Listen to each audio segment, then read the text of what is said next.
12 사도들이 어떻게 변화를 받았는지 몇 가지 불러드리고 마칩니다. 베드로는 AD 67년에 네로 황제의 대박해 때 십자가를 거꾸로 짊어지고 순교를 했습니다. 한때는 베드로도 튕기쳐 나오다가 예수님을 만납니다. 예수님을 만난 예수님을 이미 먼저 아시고 베드로를 본체도 안 하시고 들어갑니다. 그때 이제 베드로가 예수님한테 와서 고바데스 도미네, 들어가시면 돌아가시는데 왜 또 그렇게 가십니까? 네가 나왔으니까 내가 다시 가서 한번 죽어야지, 이러고 들어가실 때 베드로가 거듭이 나서 다시 한번 거기서 십자가를 거꾸로 짊어지고 순교하지요.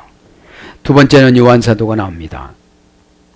요한은 에베소 터키에서 끓는 기름 속에 던져도 죽지 않았습니다. 거기서 튕기쳐 나와서 이제 밤모섬에 가서 성경을 기록을 합니다. 그리고 96세에 자연사합니다. 저는 깨달았습니다. 사랑을 하면 이렇게 자연사해 주는구나. 나머지 인원들은 다 순교했습니다. 여러분, 기름에 끓는 가마에 던지고 독주를 타줬어도 안 죽었습니다. 사랑은 하나님이기 때문에 사랑하면 환경의 지배를 받지 않는다는 걸 깨달았습니다. 그 다음에 요한의 영 야고보는 헤롯 아그리파 왕 때에 거짓 증거했던 사람하고 처형장에 같이 가는데, 처형장에 갈 때 야고보 얼굴이 너무 화나고 이 가는 친구에게 또 복음을 전거는 거예요. 그래서 고자질했던 사람이 영접을 했대요. 그리고 같이 죽었답니다. 헤롯 아그리파한테 목베임을 당하고 순교했다고 사도행전 12장에는 이분은 나옵니다. 첫 순교자예요. 첫 순교자. 네 번째는 안드레가 나옵니다. AD 70년경에 X 십자가로 달려서 순교하였습니다. 베드로의 동생입니다. 안드레는 그리스 파트라스에서 순교를 했는데 못 박지 않고 끈으로 묶어서, 십자가에다 끈으로 묶어서 오래오래 고생을 하고 끈으로 묶어놔가지고 3일 동안 복음을 중고하다가 3일 동안 숨질 때까지, 숨이 멎을 때까지 복음을 전거했대요. 그러면서 3일 만에 죽은 거예요. 에? 끈으로 묶어놓은 십자가에서. 그러니까 이들이 얼마나 은혜가 있겠어요. 에? 이때 고침을 받아서 이런 줄 믿습니다. 사도행전 2장에 뭐예요? 큰 은혜를 받고. 다섯 번째는 다데오입니다. 다데오. 이 다데오는 메소포타미아, 베르시아 전도하다가 우상을 파괴하자 분노한 세상 사람들이 다데오를 포박하고 살해했다고 그럽니다. 빌립합니다. 소아시아 시리아 지역에서 복음 전도했습니다. 54년경에 기둥에 매여 죽였다고 그럽니다. 터키 히라볼리에서 큰 뱀을 섬기고 있는 것을 보고 많은 사람들을 개종시키고 그 뱀을 파괴했으나 미신을 이용하여 많은 돈을 버는 이방 제사장들이 제사장들에게 핍박을 받고 투옥을 시키고 채찍질하고 십자가에 못 박아 죽였다고 합니다. 빌립도요. 54년에 시몬, 페르시아에서 톱으로 육신이 두 종강이로 쓸어서 살해를 했다고 그래요. 순교했습니다. 아프리카 마우타니아에서 복음을, 영국에서 개종하는 인들을 많이 전도를 하고 AD 74년경에 영국에서 십자가에서 처형이 되었고, 그 다음에 거꾸로 매달려서 매단째 톱으로 쓸어서 죽었답니다.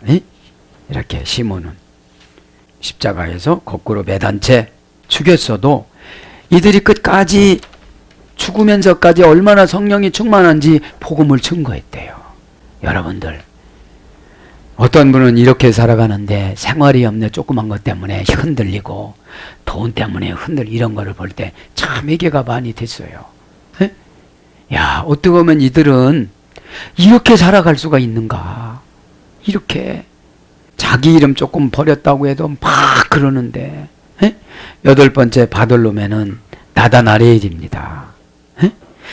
요한복음의 1장에 보면 간사함이 없다고 그랬습니다. 에? 인도에서 산채로 피부가 벗겨져서 순교했습니다. 소아시아, 프리키스, 카오니아, 아르메니아에서 복음을 증거하다가 이교 사제들에게 선동을 받아 이방왕에 의해 산채로 살 가죽을 벗겼대요. 산채로. 그리고 십자가에 못 박아 머리를 베어놓고 순교를 했답니다. 여러분, 이들은 성경 한 줄을 기록하지 않은 자들입니다. 성경을 성령의 감동으로 한 줄도 안 쓴 자들입니다. 여러분 한번 생각을 해봐요. 이들은 배움도 없는 자들입니다. 가진 것도 아무것도 없는 자들입니다. 한번 비교해봐요. 마태합니다. 마태는 신의 선물이라 소리예요. 에디오파에서 창에 삼죽창에 찔려서 순교를 했는데, 마태세리는 태국 파티아 에디오피아에서 복음을 증거하다가 나바다라는 도시에서 미늘창이라고 그래요. 끝이 둘 혹은 세 가닥으로 갈라진 창과 도끼와 갈고리로 묶여져 있는 건데, 이거로서 찔러서 이거로 살해를 당했습니다.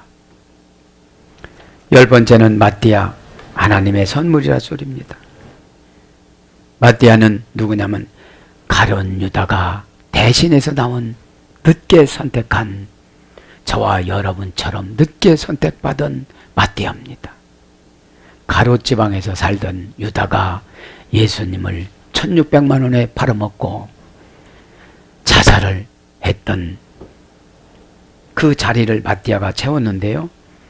예수님의 승천 후 가룟 유다는 대신해서 사도가 되었습니다. 사도행전 1장 23절 26절에 보면 유다에서 활동한 후에 터키 카파도니카에서 복음을 증거하고 예루살렘에서 돌매질을 당하였으나 죽지 않았습니다.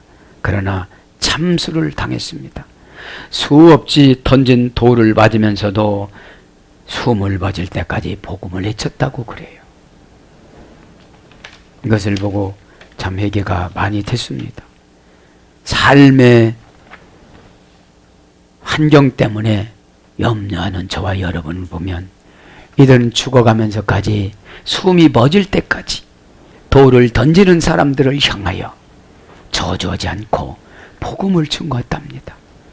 여러분, 누군가가 나를 저주하면 100배 저주해야 우리들은 감정이 편한데, 여기는 능멸하고 처참하고 순교를 시키는데도 계속 예수님을 증거하면서 눈을 감았습니다. 야고보 합니다. 알페오의 아들 야고보 94세 때에 망치에 맞아 순교했습니다. 예수님은 승천 후 예루살렘의 감독이 되었습니다. 이분은 초대 감독이. 유대인이 예루살렘의 성전 꼭대기로 끌고 가고 밀어 떨어뜨렸습니다. 그래도 안 죽으니까 상처를 내고 나무 망치로 머리를 때려서 죽였습니다. 이렇게 여러분, 오늘 보면 퓨니마타 귀신 들린 사람들은 이렇게 사역자들을 미워하고 증오하고 성전 꼭대기에서 밀어붙이고 안 죽으니까 망치로 쳐서 죽입니다. 정말로 여러분, 퓨니마타 귀신들은 교회를 넘어뜨리기 위해서 이렇게 악랄하게 행동을 하는데, 저도 여러분도 성령이 충만하여 날마다 이겨나가시길 바랍니다. 마지막으로 도마를 합니다. 인도 마드라미에서 피부가 벗겨지고 쇠몽둥이에 맞아 죽었습니다. 태국의 파타아파 인도에서 복음을 증거하다가 많은 사람들을 개종을 시켰습니다. 경노한 이방 제사장들이 코토만텔에서 창으로 찔러 몸이 관통되어져서 순교를 했습니다. 쇠몽둥이로 때리고 몸을 관통시키면서까지 이렇게 했습니다. 사랑하는 여러분, 나에게 있는 더러운 귀신 혹시 없는가?